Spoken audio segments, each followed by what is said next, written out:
Hey guys, how you doing? It's Tom. I'm back with another video. This time, I got my SRRV, my military courtesy SRRV visa. Finally. uh, it doesn't really, I mean, the actual process, once you apply, and I wanted to talk about that. I'm going to talk about the process a bit for you guys. Now, this is just, for the military courtesy SRRV. Okay, there's a lot of other SRRVs, that there are, right? There's even business visas and stuff like that that you can get, but then of course you've got to put quite a bit of money into a Philippine bank account, and it kind of needs to sit there. Like I know some of the regular retirement visas are like I think $10,000 to maybe $20,000, depending on your age, I think, and income, your monthly income. And then there's like some business visa where I think you put like 75,000 US in the bank or something like that. But that's stuff that you can find out on your own. I'm just giving you basics on that.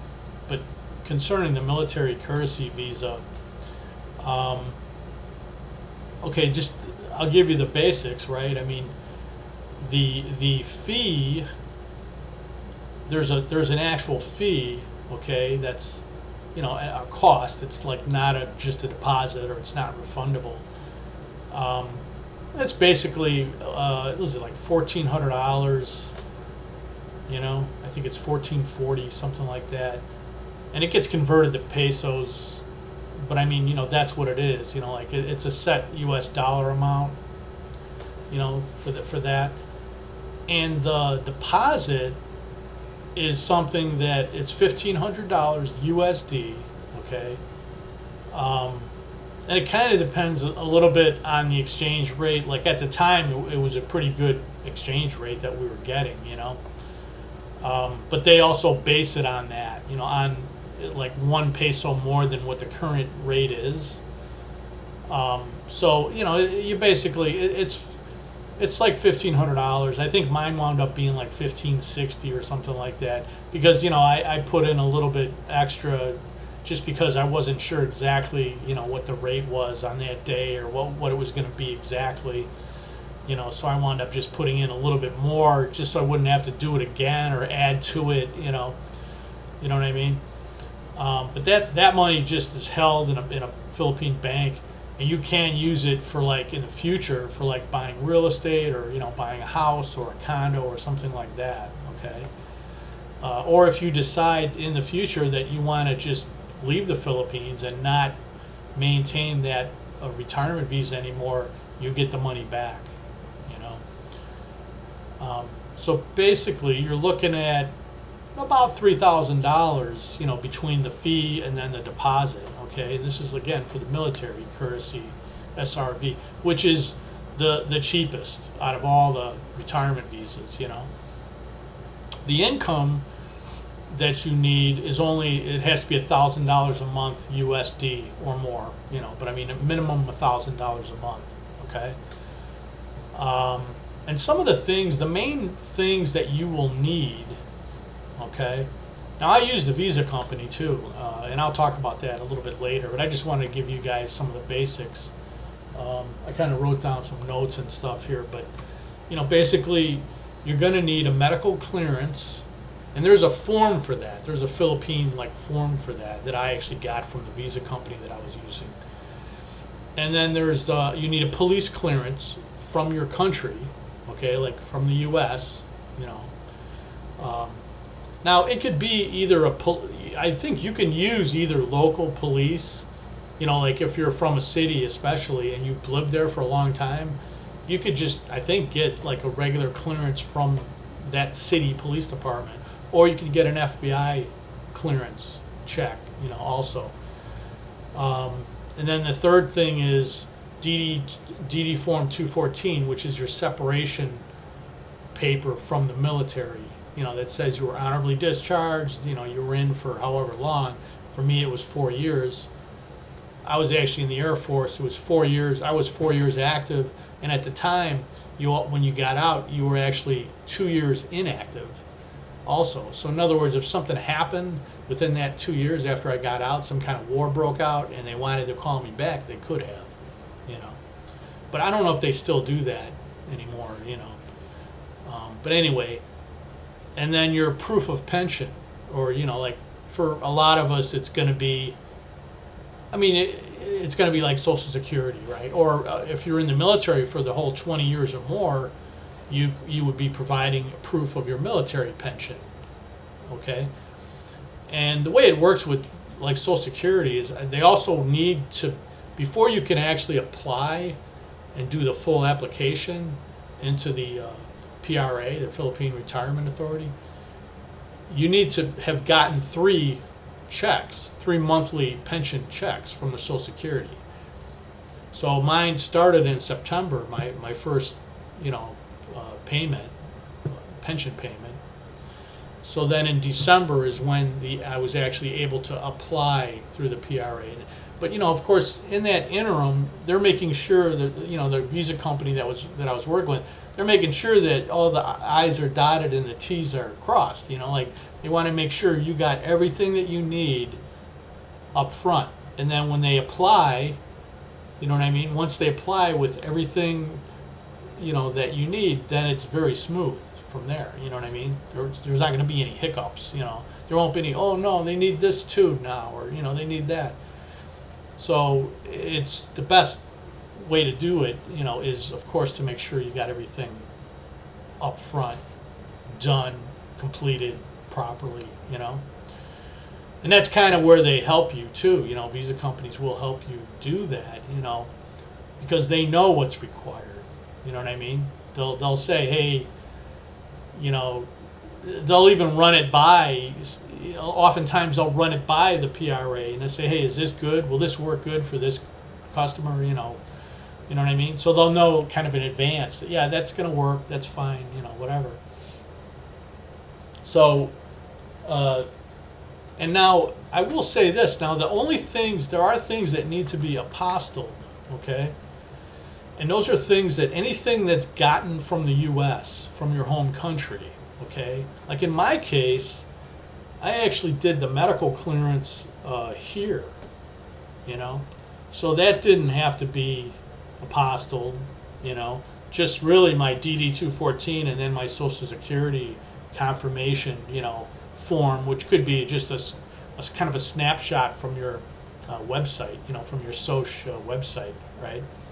You know, just with the proof that you've been approved for the Social Security and all that, and it'll say when it starts and all that stuff, and the amount, you know, all that is on there on your Social Security website. So, or they might even mail it to you too, I suppose. You know, if you don't do everything online like a lot of people do, then they could probably mail you some of those, like proof of pension, you know, or whatever form, you know. But that's what they need, right? And that would need to be apostilled, right? The police clearance, I mean, I was living here already for 6 months at the point of application. So I just did a clearance here, basically. You know, like I did, not only did I do an NBI, because you're supposed to do an NBI, I think, after you've been here for 3 months. But I mean, so I did an NBI here, and then I did an Interpol too. You know, like for the visa, the Interpol was, you know, sort of required if you're not going to do it from the U.S. But if you're already getting all these things, like you're already getting your pension and you're still in the U.S., you could get all that stuff. I guess you could get the medical in the U.S., but it's not going to be cheap, because the stuff that's on their medical clearance, even though it's not like a full physical, it's stuff that wouldn't normally be in your part of your physical in the U.S. You know what I mean? Like stool sample, urine sample, like, you know, they're looking for like drugs and stuff, I think, like with urine. And stool, they're looking for parasites. They do a chest x-ray for TB.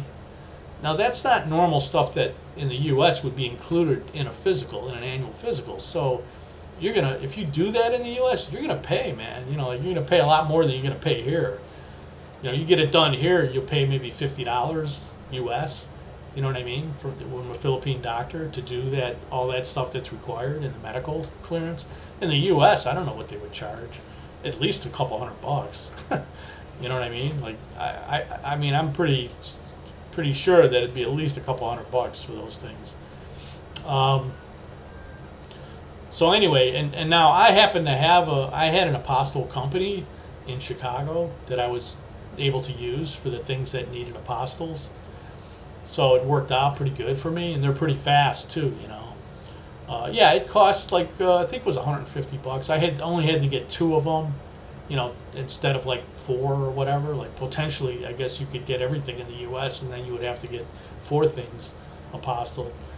That would have been a little more money. So, but for me, I think it was like 150, I believe. So, but it's worth it, you know, because you're getting it done remotely. You know what I mean? Like, because you obviously can't do it in the U.S. yourself. You know, you can't physically go to the state of Illinois building and get it done yourself, even though that would be cheap. Aside from in Chicago, having to pay for parking downtown Chicago and all that, you know what I mean? Be kind of a pain in the neck, but it would have been cheaper. But you know, it's, you know, you could get it done when you're already over here remotely. You know, there are more than one companies, I'm sure, in the U.S. that will do apostilles. You know,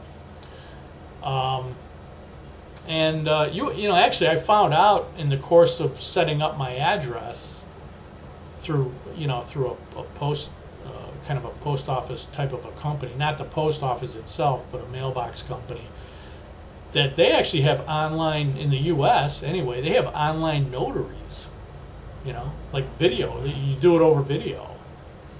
And I don't know if they were just doing that, you know, because it was still in the pandemic when I did it or what. But I mean, I think it's probably something that maybe you can do, you know, like, you know. But I'm not sure, you know, I was in the U.S. when I did it, though, you know what I mean? So I don't know if you could do something like that when you're in another country. Maybe, I don't know. But there was just something of interest you guys might want to know, you know, because I never had heard of that before I found it, you know. So it was kind of convenient, you know, and it wasn't that expensive either, you know. So, but yeah, so anyway, the actual time frame, you know, once we submitted, which was right before Christmas, it's like I think it's 30 to 45 business days, okay? Which, you know, you got to figure it's going to be 2 months. It's going to be at least 2 months. And now I did wind up getting the approval at the end of February, but then my appointment to actually go down and pick up everything and sign, and, you know, you have to sign some documents and just do a couple thumbprints and stuff like that. It didn't take long. It only took about 45 minutes total, maybe something like that, maybe 40 minutes or whatever. It wasn't bad at all, you know.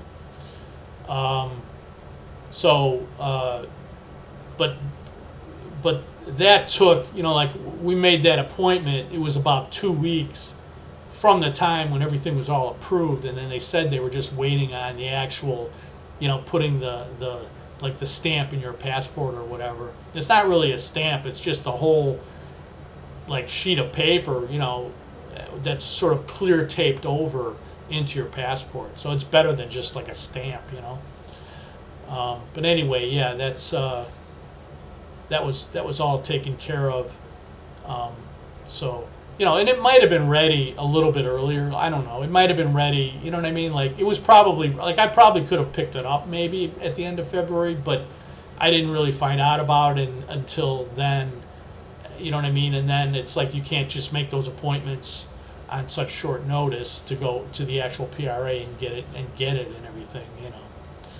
So, but that's fine, you know, whatever. I mean, you know, so the whole thing took, it was like January, February. I mean, basically 2.5 months or so, you know, for me to actually have it in hand, and you know, and they give you a card, which will be on my thumbnail.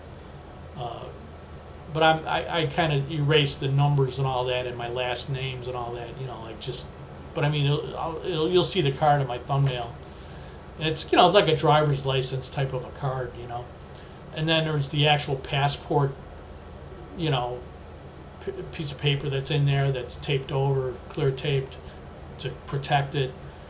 And then there's other documents. There's a couple other, there you get the receipt for your deposit, which I already had, but I mean, you know, now I had the paper receipt.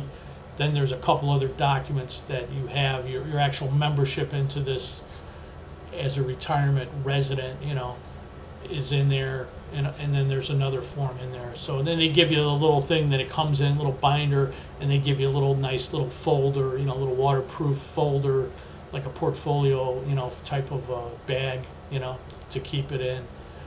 And it was in Makati. It was in, you know, Makati, part of Manila. That was the main office for the PRA. Yeah, nice, nice building.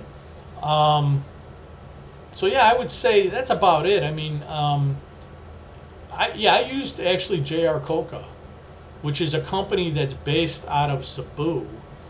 Okay, but they also have an office, I think, in Dumaguete, and they have a couple of employees at least right now, at least 2 or 3 employees in Manila. Now they don't yet have like an actual office in Manila, but I think they're working on that. And it's probably going to be in the Makati area or somewhere not too far from that area, because that is where a lot of, you know, Westerners are too. You know, a lot of Westerners or, you know, Americans or whatever, right? So you know, that would be, I think that'd be a good idea. Yeah, and but they were good. You know, they made sure everything was done properly. I video chatted with them and stuff when I was still in the U.S. just to get the ball rolling and stuff, to as far as knowing what I needed to do and all that. I mean, if you don't mind doing a bunch of stuff on your own by yourself, just getting basic directions and then sort of running around and doing everything yourself, at least as far as Manila goes, there is someone else that you could probably use. And I know one of the other vloggers mentioned her, you know, and maybe your fee that you pay them would be less, you know what I mean? Like, it would be a little cheaper. But in my situation, I was still in the U.S., but I was very busy. You know, I was doing a lot of stuff, getting ready to move out of my condo and get it rented out, selling all my furniture, you know, my car. I mean, I was doing a lot of stuff in that last 2 or 3 months before I came here. So I just didn't want to be like, man, you know, I don't mind paying the $500 fee, you know, to the visa company, you know what I mean, for all their assistance and everything. You know, for you, I don't know, it might be different. You know, if you don't have as much things to do and you don't mind running around doing a lot of nitnoid stuff and, you know, sort of like government stuff, you know, and whatever, then that's up to you. You know, you could probably use somebody, at least in Manila, you know, there's maybe somebody else. But I would say definitely though, like, I mean, especially if you're in Cebu or Dumaguete, which there are a lot of Westerners there, yeah, definitely, you know, I would use JR Coca, you know what I mean? Like, you know, and even in Manila, like I said, I think it's going to be even better. And it worked out fine for me, because a lot of this stuff was done through Cebu, you know what I mean? Just back and forth. We LBC'd a few things back and forth. And then ultimately the stuff gets sent back to Manila anyway, the passport and all that, because it has to be done at the main office here. I think even if you're living in Cebu or somewhere else, I think it winds up having to go through the main office here anyway, you know? So it worked out fine, you know. Yeah, I'm glad I got everything done. So, but that's about it, guys. I didn't want to rattle on for too long here. But yeah, if you got any, don't be afraid to, you know, send me a comment, whatever. You got any questions or anything, just let me know. And that's about it, guys. I will talk to you guys later. Have a good day. All right.